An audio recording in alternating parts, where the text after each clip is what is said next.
The echo of gunfire still hung in the air as Vance Irwin holstered his smoking revolver, his cold eyes surveying the trembling shopkeeper who dared to shortchange him.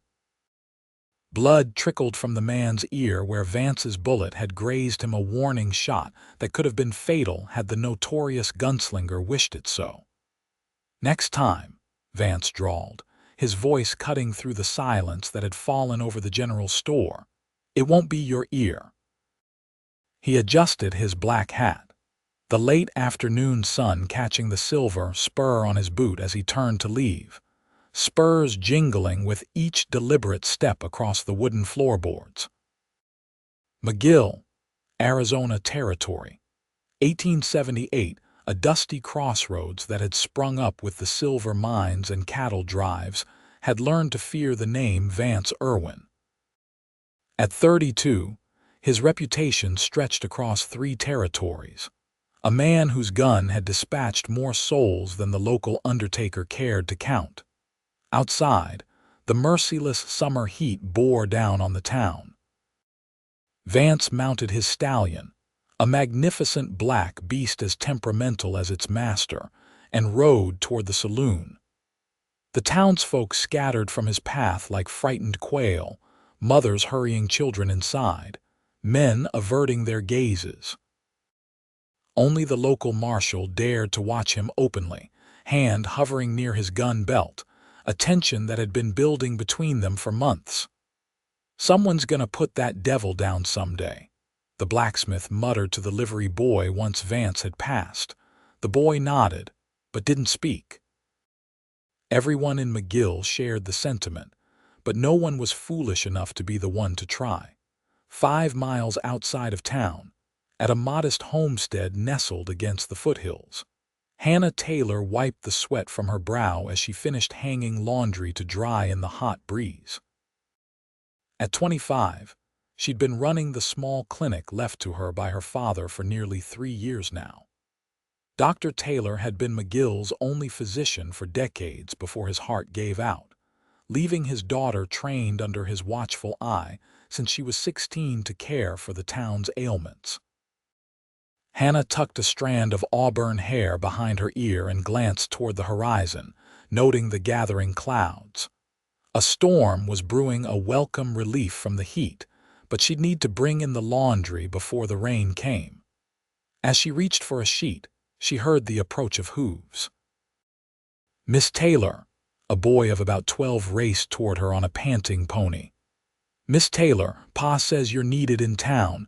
There's been trouble at the saloon," Hannah sighed, already moving toward the house. "What kind of trouble, Thomas?" "A shooting. That gunslinger Irwin. He's hurt real bad this time." Her hand stilled for just a moment. Everyone in McGill knew of Vance Irwin's cruelty. Some said he'd killed a man for sneezing too loudly during a poker game.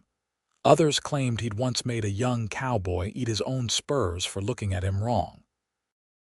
Whatever the truth, the stories grew more terrible with each telling.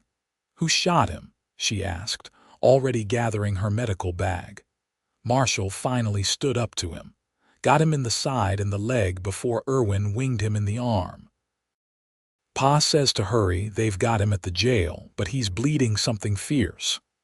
Hannah mounted her horse and followed Thomas back to town, the clouds darkening above them. By the time they reached McGill, fat raindrops were beginning to fall. The townspeople huddled under awnings, whispering as she dismounted in front of the jailhouse. "He deserves to bleed out," someone muttered. "Good riddance," another voice added. Hannah ignored them, pushing her way into the building where the marshal sat nursing a bandaged arm, his deputy standing guard over a figure slumped in a cell.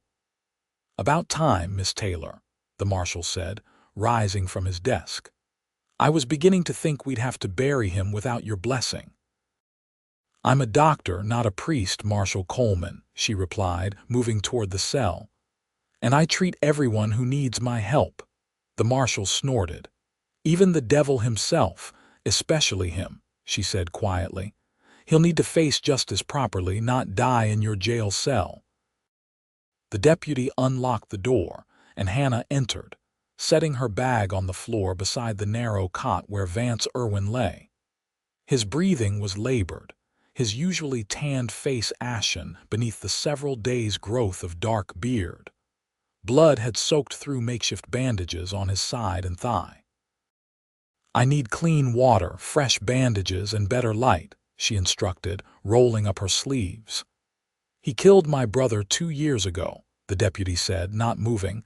Hannah looked up, her green eyes flashing. "And he'll hang for his crimes if he lives. Now get me what I need, or you can explain to the judge why a prisoner died in your custody."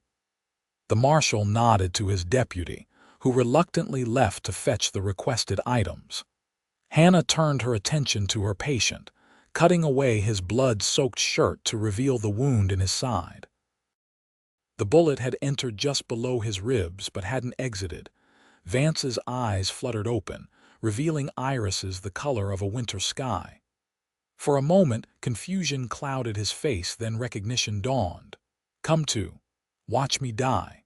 Doc," he managed, blood bubbling at the corner of his mouth. "No," Hannah replied, pressing a clean cloth to his wound. "I came to keep you alive." A harsh laugh escaped him, ending in a cough. "Waste of your time, perhaps," she said, "but it's my time to waste." The deputy returned with the supplies, and Hannah set to work, first examining the leg wound. The bullet had gone clean through the fleshy part of his thigh, missing the bone and major blood vessels. It would be painful but not fatal. The wound in his side, however, was another matter. The bullet remained lodged inside, and infection had already begun to set in. "I need to remove the bullet," she announced, "and I need him on a proper table, not this cot." "He stays in the cell," the marshal insisted. "He'll die in this cell. Then he dies." Hannah stood, wiping blood from her hands. "Is that what you want, Marshal? For him to escape justice by dying? Or would you rather see him stand trial for his crimes? Because I can't save him in here." The marshal considered her words, then grudgingly nodded. "Fine, we'll move him to your clinic. But he stays chained and we stay armed." It took 4 men to transport Vance to Hannah's clinic, a small building adjacent to her home at the edge of town. By then, the rain was falling in sheets and thunder rolled across the sky. Inside, they laid him on her operating table, securing his wrists and ankles with manacles despite his near unconscious state. "I'll need him unrestrained to operate properly," Hannah argued. "Not a chance," the marshal countered. "He's killed men with less strength than he has now." Hannah knew further argument was pointless. "Then at least step back and give me room to work." For the next 2 hours, she labored over Vance's wounds, carefully extracting the bullet from his side, cleaning both injuries thoroughly and stitching them closed. Throughout the procedure, she spoke to him in a low, calm voice, though she wasn't sure he could hear her. "You're not going to die today, Mr. Irwin," she murmured as she bandaged his side, "though I imagine there are many who wish otherwise." When she finished, Vance had fallen into a fitful sleep, his face still pale but his breathing steadier. The marshal and his deputy had positioned themselves by the door, watching her every move with suspicion. "He needs constant care for the next few days," Hannah informed them. "Infection is the biggest danger now. We'll take shifts guarding him," the marshal decided, "day and night. And I'll be here to tend to him," she added. The marshal frowned. "You don't need to put yourself at risk, Miss Taylor. He's a dangerous man." Hannah gestured to the unconscious figure on her table. "Does he look dangerous to you right now, Marshal? Besides, I took an oath to heal the sick. I don't recall any exception for criminals." Over the next 3 days, Vance drifted in and out of consciousness as fever gripped him. Hannah remained by his side almost constantly, changing bandages, applying cool compresses to his burning forehead, and carefully spooning broth between his cracked lips when he was lucid enough to swallow. On the 4th night, During a particularly violent storm, Hannah dozed in a chair beside the table where Vance lay. The young deputy assigned to the night shift had stepped outside to check on a noise, leaving them momentarily alone. A crash of thunder startled her awake, and she found Vance watching her, his blue eyes clear for the first time since he'd been shot. "Why?" he asked, his voice rough from disuse. Hannah straightened in her chair. "Why what, Mr. Irwin? Why save me? You know who I am, what I've done." She reached for a cup of water, helping him raise his head slightly to drink. "Because every life has value, Mr. Irwin, even yours." He turned his face away after drinking. "You're a fool." "Perhaps," she conceded, "but I'm a fool who's keeping you alive so you might show a little gratitude." To her surprise, a small smile touched his lips, not the cruel smirk she'd heard described in town, but something gentler. "Thank you," he said quietly. The deputy returned then, ending their conversation, but something had shifted between them. Over the next few days, as Vance's strength gradually returned, Hannah found him watching her as she worked, his gaze no longer hostile but curious, even respectful. A week after the shooting, Hannah deemed him well enough to be moved back to the jail. The marshal and his men came to transport him, chains at the ready. "Is that necessary?" Hannah asked. "He can barely stand." "I'm not taking any chances," the marshal insisted. "This man has more blood on his hands than anyone I've ever known." Vance allowed himself to be chained without protest, but before they led him away, he turned to Hannah. "I owe you my life," he said simply. "Use it wisely then," she replied. That night, unable to sleep, Hannah found herself thinking about Vance Irwin. What had turned a man to such cruelty? What demons drove him? The questions followed her through the next day as she tended to her regular patients, and by evening she had made a decision. She packed her medical bag and made her way to the jail. The marshal looked up in surprise when she entered. "I need to check on my patient," she announced. "He's fine," the marshal assured her. "Eating, talking, planning his defense for the trial next month, I expect. Nevertheless, I'd like to see him." With obvious reluctance, the marshal led her to the cell where Vance sat on a cot, a book open on his lap. He looked up as they approached, surprise flickering across his features before his expression settled into careful neutrality. "The doctor wants to check on you," the marshal explained, unlocking the cell.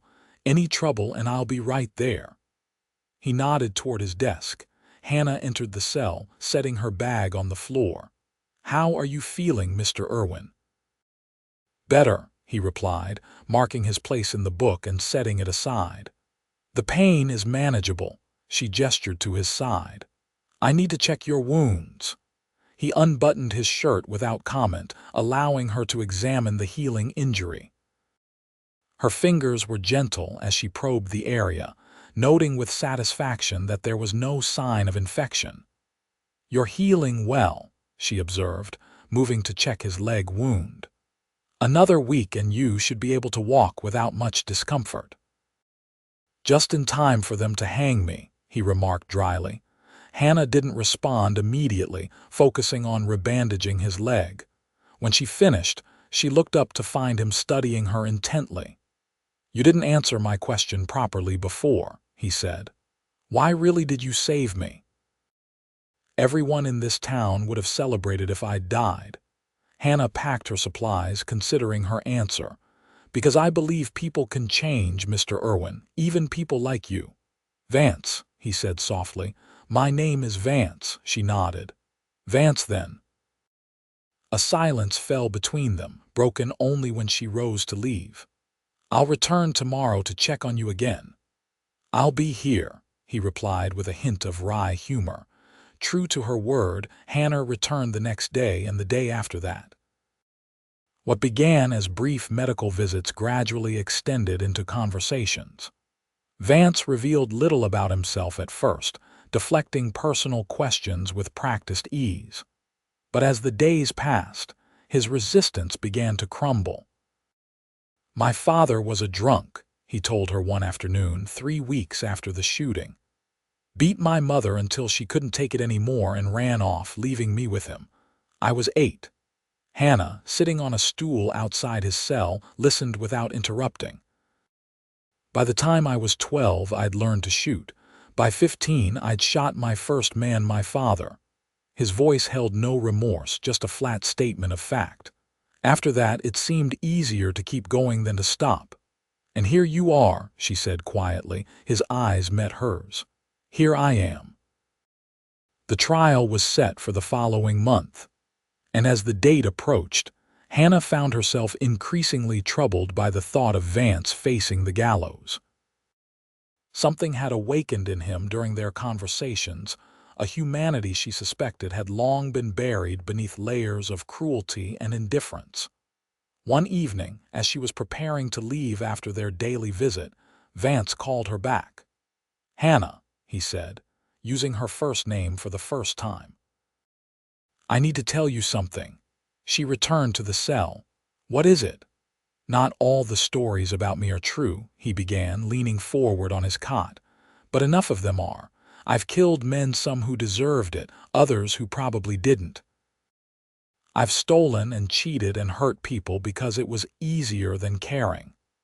"Why are you telling me this?" "Because you deserve the truth," he answered. "And because no one has ever shown me kindness without wanting something in return. Not until you." Hannah felt a warmth spreading through her chest, a feeling she'd been trying to ignore for weeks. "Everyone deserves kindness, Vance." "Not me," he insisted. "But it's changing me, Hannah. You're changing me, and I don't know what to do with that." Before she could respond, the marshal appeared, announcing the end of visiting hours. Hannah left the jail in a daze, her mind spinning with Vance's words and the implications they carried. The next morning, news spread through McGill that changed everything. A witness had come forward with information about the shooting. The bartender, who had previously been too frightened to speak, now claimed that Marshal Coleman had drawn first, firing on Vance without provocation after a heated argument over a gambling debt the marshal owed. The testimony threw the town into an uproar. Some defended the marshal, insisting the bartender was lying or had been threatened. Others weren't so sure, pointing out the marshal's known gambling problems and his long-standing grudge against Vance. When Hannah visited the jail that afternoon, she found Vance pensive, sitting on his cot with his back against the wall. "Have you heard?" she asked. He nodded. "The marshal's being questioned by the circuit judge. Doesn't change much for me." "It changes everything," Hannah insisted. "If he drew first, you were defending yourself." Vance gave a humorless laugh. "You think that matters? I've done enough to hang 10 times over. This is just one incident." She gripped the bars separating them. "But it's the incident you're being tried for." "If it was self-defense, Hannah," he interrupted gently, "don't get your hopes up. Men like me don't get second chances." 2 days later, the circuit judge reached his decision. The charges against Vance would be reduced from attempted murder to aggravated assault based on the new evidence. Instead of hanging, he would serve 5 years in the territorial prison. When Hannah came to tell him the news, expecting relief, she found him strangely subdued. "5 years," she said, her voice bright with forced optimism. "That's better than a noose," he finished for her. "Maybe. 5 years in that hellhole might make me wish for the rope." "But you'll be alive," she insisted. "You can start over when you get out." He approached the bars, closer than he'd ever come before. "And do what, Hannah? I'm a gunslinger, a killer. That's all I know." "That's not true," she said firmly.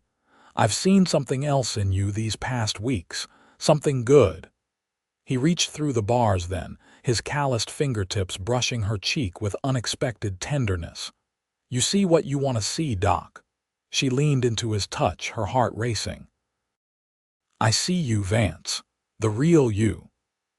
The day before Vance was to be transported to the territorial prison, Hannah made one last visit to the jail. She found him sitting on his cot, staring at the wall, his few possessions packed in a small bundle. "I brought you something," she said, passing a small package through the bars. He unwrapped it carefully to reveal a leather-bound journal and a pencil. "What's this for?" "For your thoughts," she explained. 5 years is a long time to be alone with your mind. Sometimes writing helps. He ran his fingers over the smooth cover. "I've never been much for words. Try," she urged. "And when you get out, if you want, come back to McGill." His eyes met hers, surprise evident in their blue depths. "Why would I come back here? Everyone hates me." "Not everyone," Hannah said softly. Understanding dawned on his face, followed by a gentle shake of his head. "You deserve better than a man like me, Hannah. Someone who hasn't done the things I've done."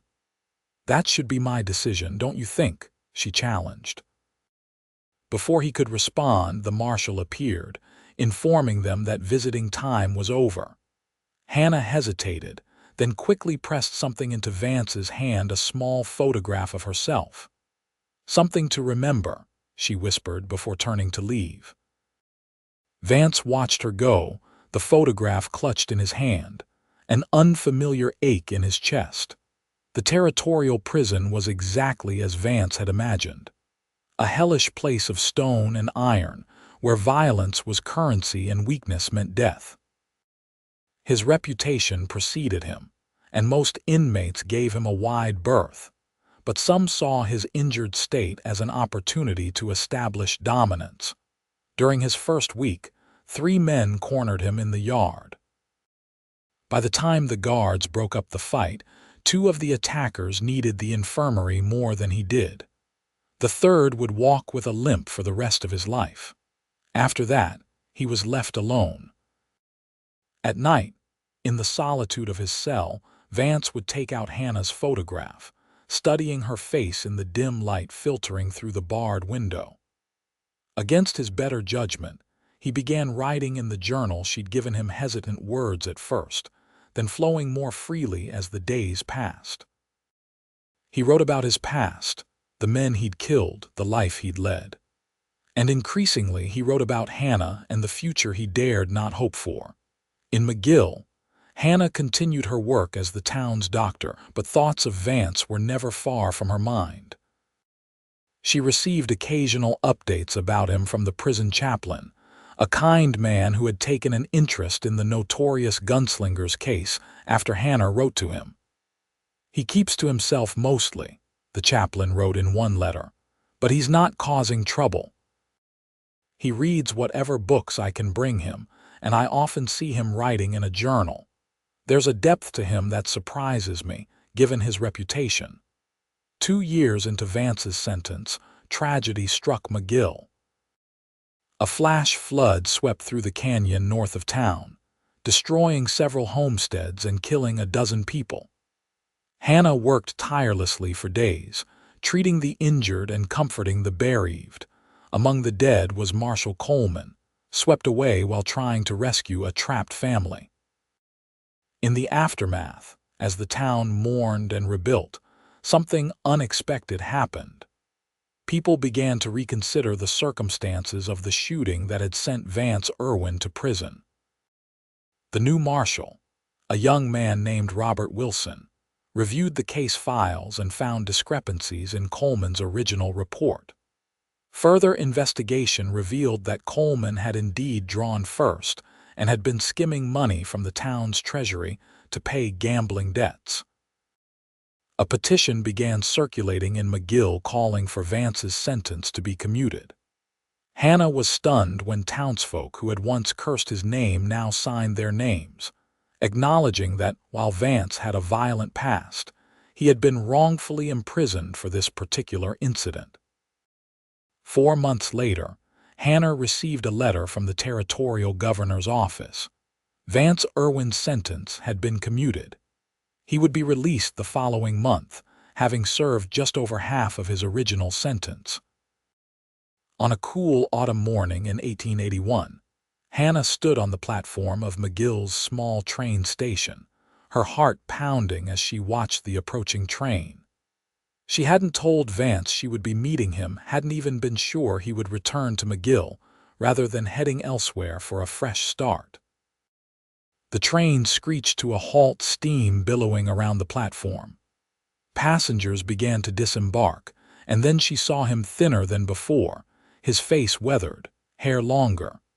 He wore simple clothes, a far cry from the black attire he'd favored in his gunslinger days. He spotted her almost immediately, stopping mid-step, his expression shifting from surprise to something more complex. For a long moment, they simply stared at each other across the platform. Then Vance moved toward her, his stride measured and deliberate. "You came back," Hannah said when he reached her, the words barely audible over the train's rumbling engine. "I had nowhere else to go," he replied, then added more softly, "and someone once told me to try." She noticed the journal clutched in his hand, the one she'd given him, now worn and filled with writing. "Did it help?" she asked, nodding toward it. "More than you know."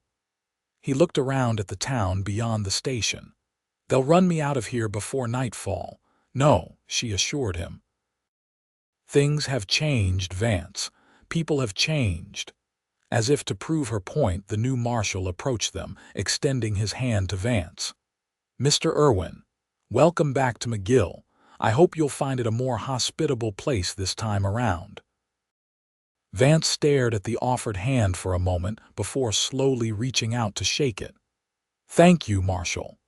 Hannah led Vance to her clinic, explaining the changes that had occurred in the town during his absence.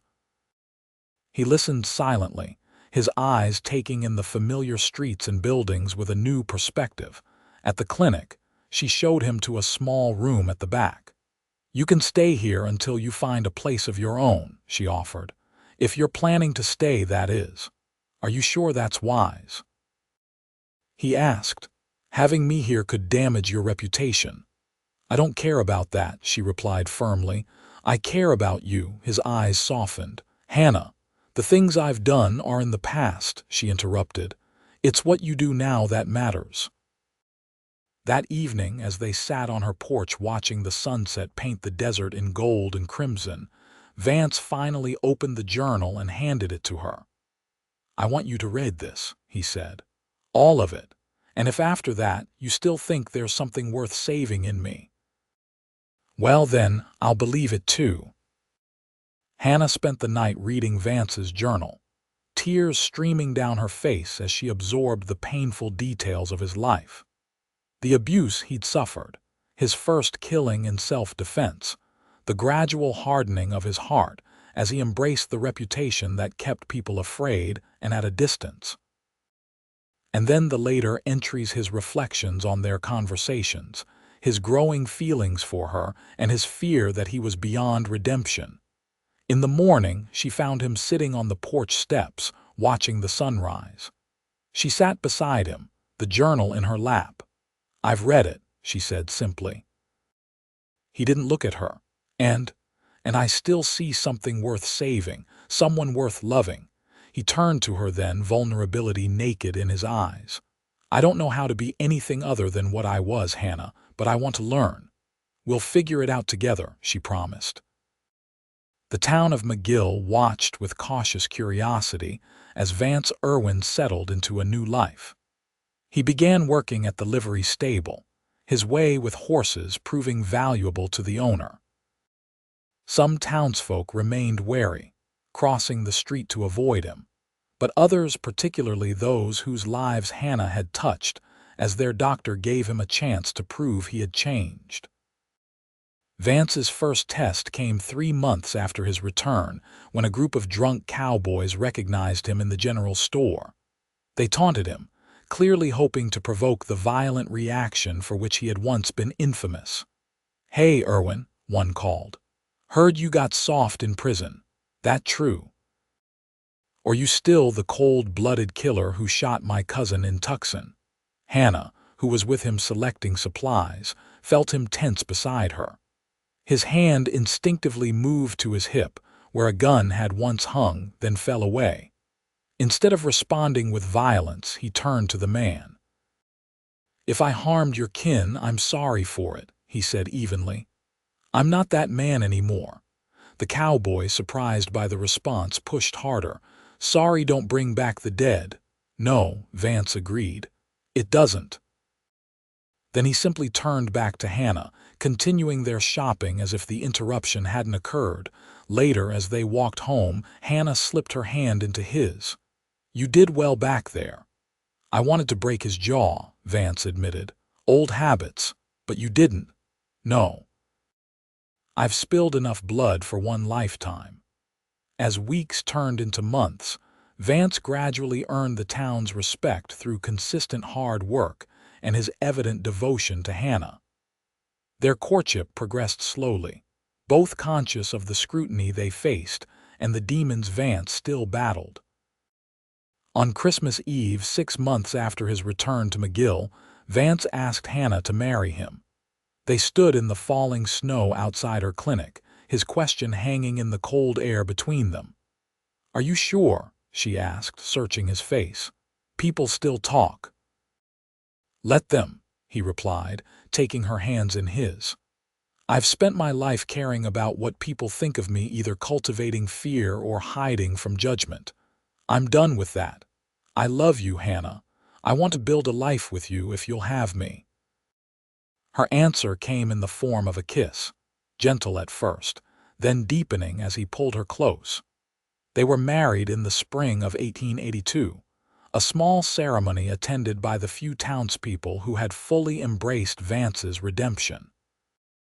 Among them was the livery owner who had given him his first honest job, the chaplain who had traveled from the territorial prison to officiate, and surprisingly, Marshal Wilson, who had become something of an ally to the reformed gunslinger. Life settled into a rhythm for the newlyweds. Hannah continued her medical practice, while Vance worked at the livery, eventually buying into the business when the aging owner decided to retire. Together, they built a reputation for fairness and compassion, qualities few would have associated with the notorious Vance Irwin in his previous life. But the past has a way of catching up, even to those who have left it behind. 1 year into their marriage, as Hannah and Vance were building a new home on the outskirts of McGill, a stranger arrived in town asking questions about the former gunslinger. "Tall man, about 40, with a scar across his cheek," Marshal Wilson described to Vance after encountering the stranger in the saloon. "Says he's looking for you on a personal matter." Vance's expression darkened. "Did he give a name?" Called himself Donovan. "Mean anything to you?" Vance nodded grimly. "Matthew Donovan. His brother was the first man I killed after my father."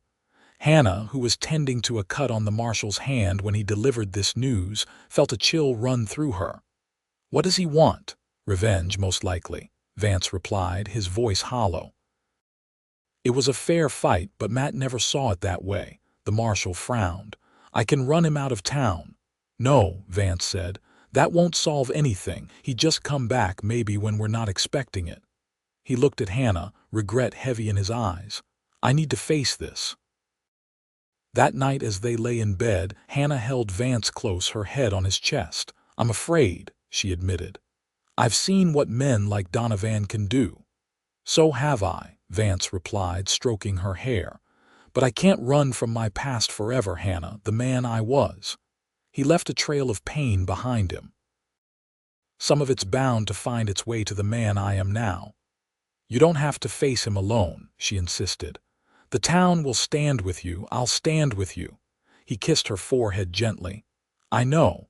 And that's why I need to do this right. No more violence, no more blood." The following day, Vance went to the marshal's office, where Matthew Donovan had been asked to meet him. Hannah insisted on accompanying him, despite his protests that it might be dangerous. "We're in this together," she reminded him, "for better or worse." Donovan was waiting for them, a hard-faced man with cold eyes and a prominent scar. He looked up as they entered, his gaze fixing on Vance with naked hatred. "Irwin," he growled. "Finally found you." Vance stepped forward, positioning himself slightly in front of Hannah. "Donovan, I've been expecting you." 10 years I've been tracking you," Donovan said, rising from his chair. 10 years since you gunned down my brother." "Your brother drew on me first," Vance replied evenly. "It was a fair fight." "He was 22 years old," Donovan snarled. "Barely knew how to use that gun." "Then he shouldn't have pulled it," Vance said, his voice tinged with regret. "I'm sorry for your loss, Matt. I truly am, but killing me won't bring him back." Donovan's hand hovered near his holster. "Might make me feel better, though." Marshal Wilson, standing nearby, placed his hand on his own weapon. "This doesn't have to end in bloodshed, Donovan." Hannah stepped forward then, moving to Vance's side. "Mr. Donovan, I understand your grief, but the man who killed your brother isn't standing before you today. That man is gone." Donovan's eyes flickered to her, then back to Vance. "People don't change that much, lady." "Some do," Vance countered. "I did, because someone believed I could." He reached for Hannah's hand, drawing strength from her presence. "I can't undo what I did to your brother. But I can offer you this. I'll help you however you need. Money, a fresh start somewhere, whatever would ease your burden." Donovan laughed bitterly. "You think you can buy forgiveness?" "No," Vance said quietly.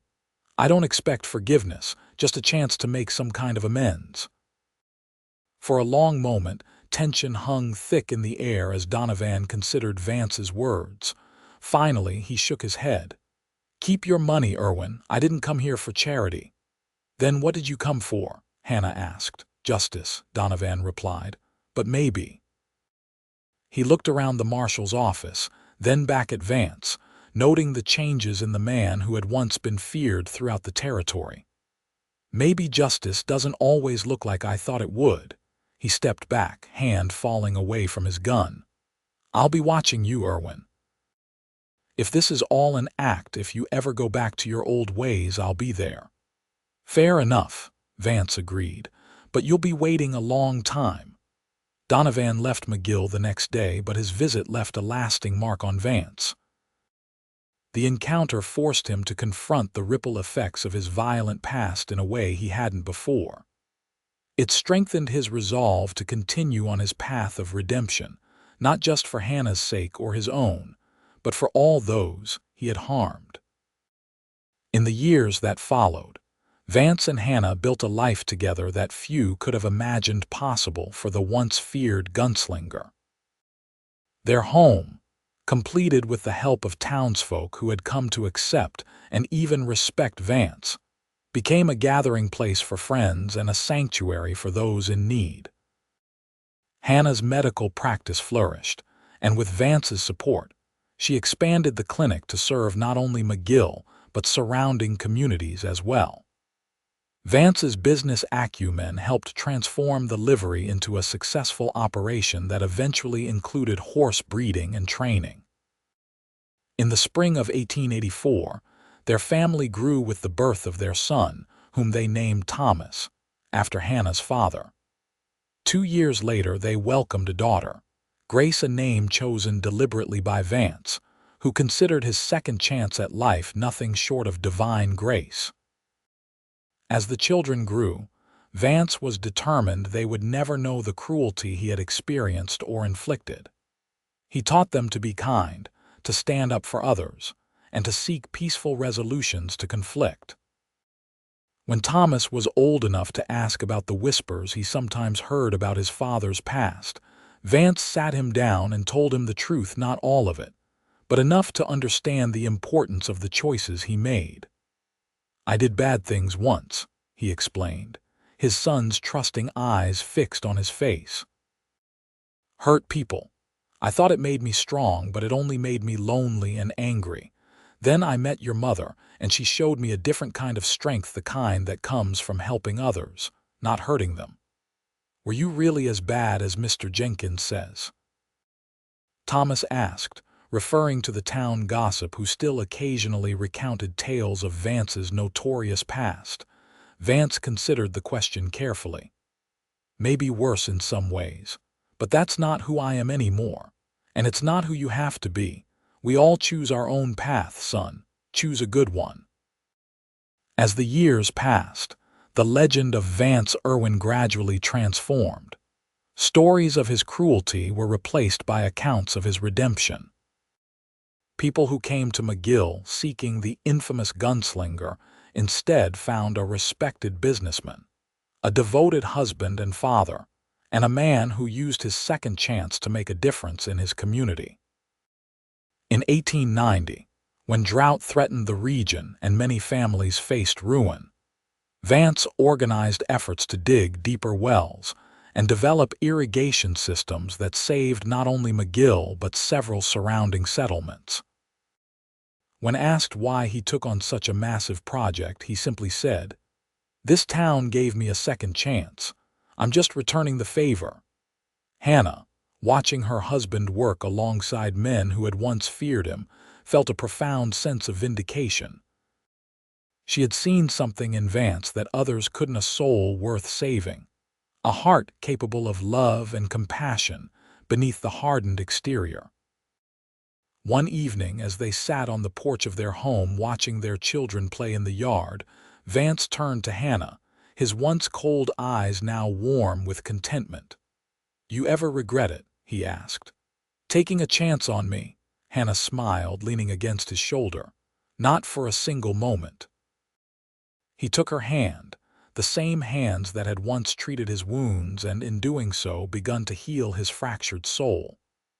"You know, for years I thought my life was defined by the men I'd killed. Turns out it was defined by the woman who saved me." "We saved each other," she corrected gently. "I was just as alone as you were before you came back."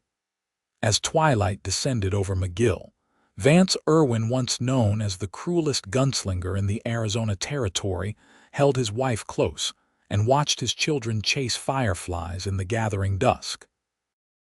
The ghosts of his past still visited occasionally, but they no longer haunted him as they once had.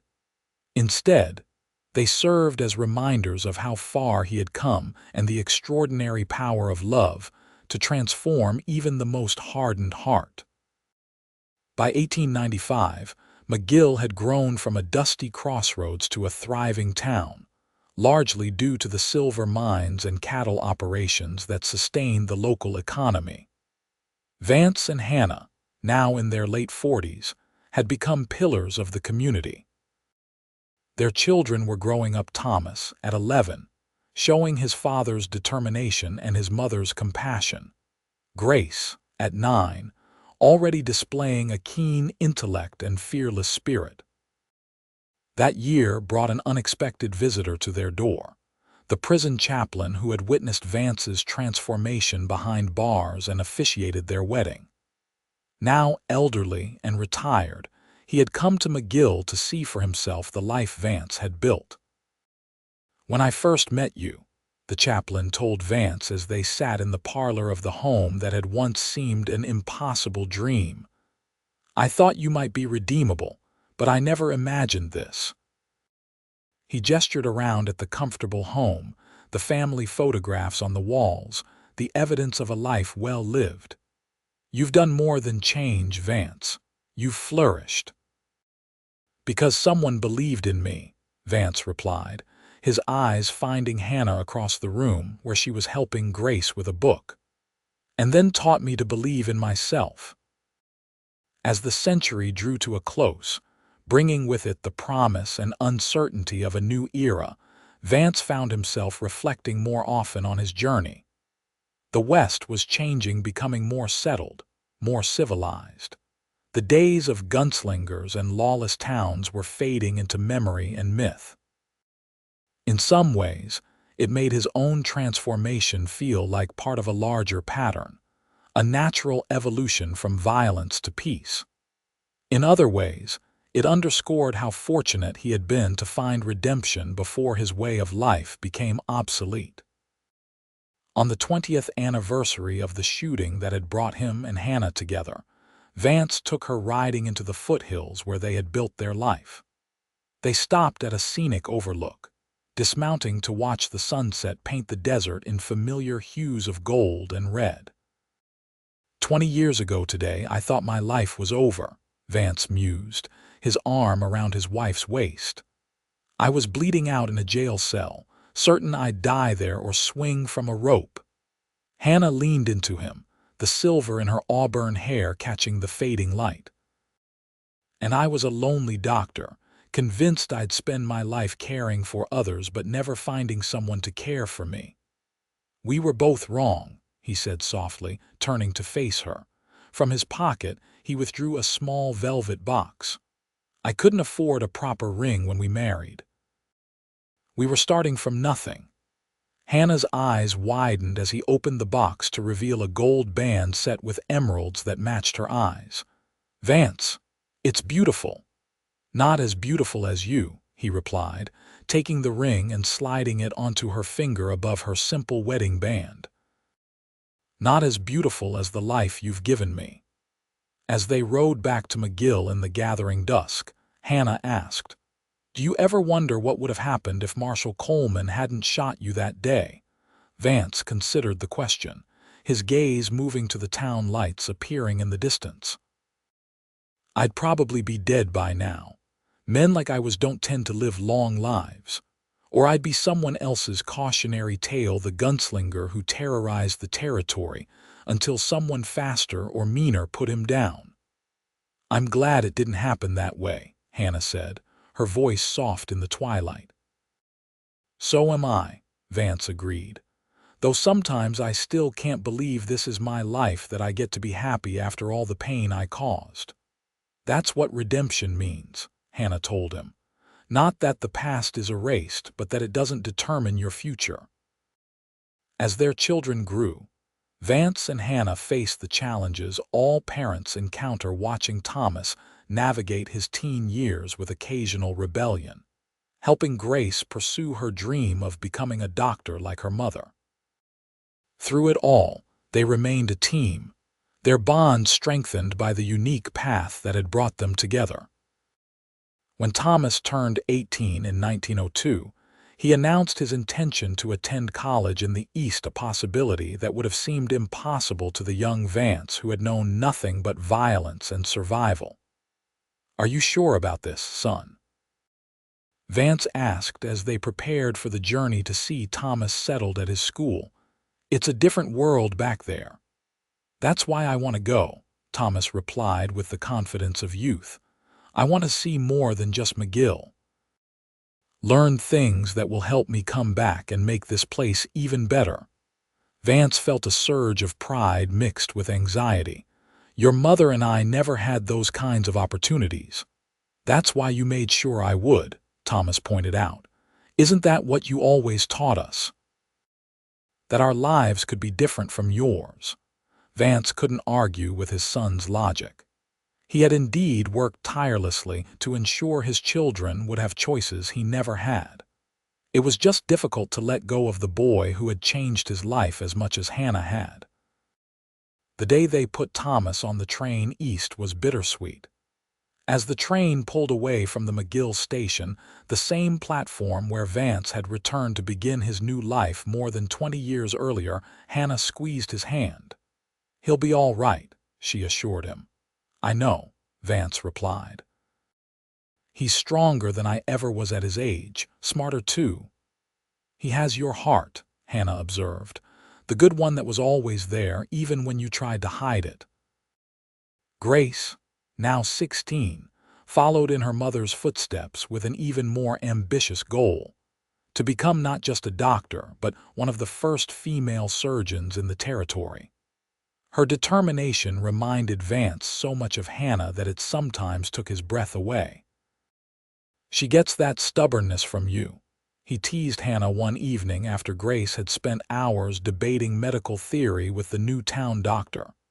"Perhaps," Hannah conceded with a smile, "but she gets her passion for healing from both of us."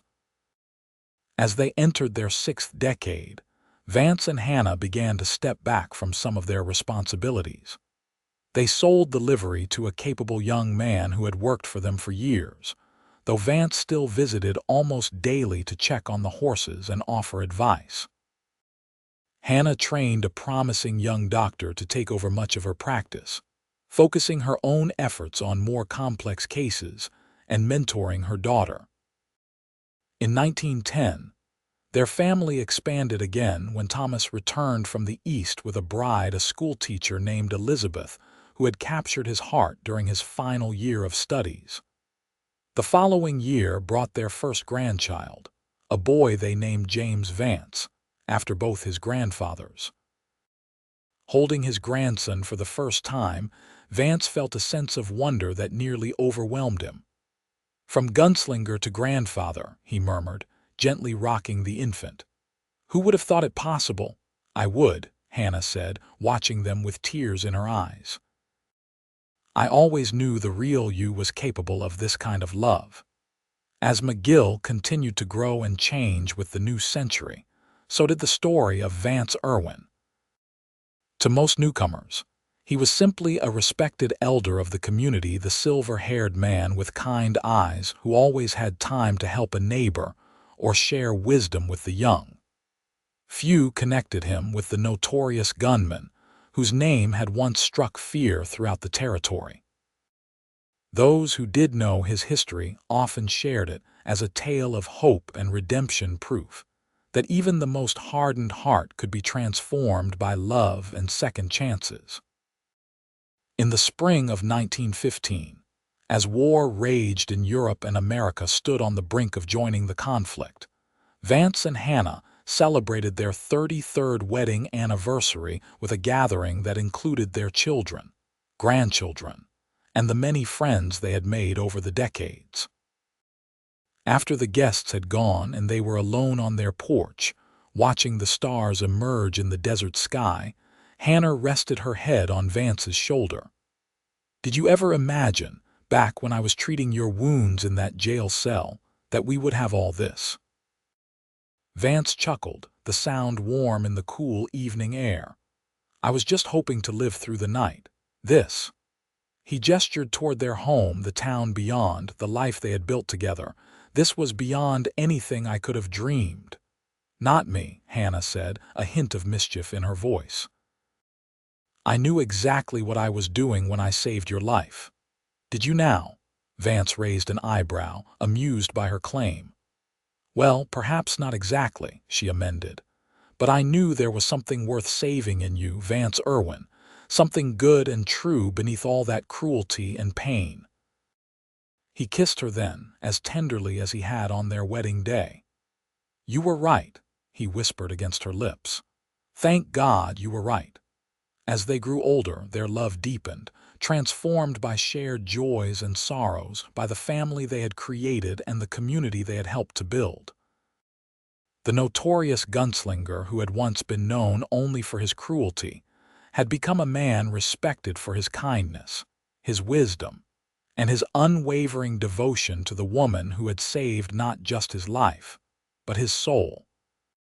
And Hannah, who had once been alone with her healing hands and compassionate heart, found in Vance a partner who cherished her strength, supported her dreams, and loved her with a depth that neither of them had thought possible when fate first brought them together in a jail cell on a stormy night in McGill, Arizona territory. Their story became a legend in its own right, not one of violence and vengeance, but of healing and hope, a testament to the transformative power of love and the possibility of redemption, even for those who seem beyond saving. In a land that had been shaped by harshness and struggle, they created something beautiful and enduring, a legacy of compassion that would outlive them both. As the years passed and they entered the twilight of their lives, Vance and Hannah found joy in the simple pleasures, watching their grandchildren grow, tending their garden together, sitting on their porch as the desert sunset painted the sky in colors that never ceased to amaze them. "No two sunsets are ever the same," Vance observed one evening as they sat hand in hand, their bodies slowed by age but their hearts still young. Just like no 2 days of loving you have ever been the same. Hannah squeezed his hand, her touch as healing as it had been all those years ago. "And I wouldn't change a single one of them," she replied, "not even the difficult ones." And in that moment, as twilight deepened around them, they both knew that their story, which had begun with wounds and pain, had become something miraculous. A testimony to the enduring power of love to heal, to transform, and ultimately, to redeem.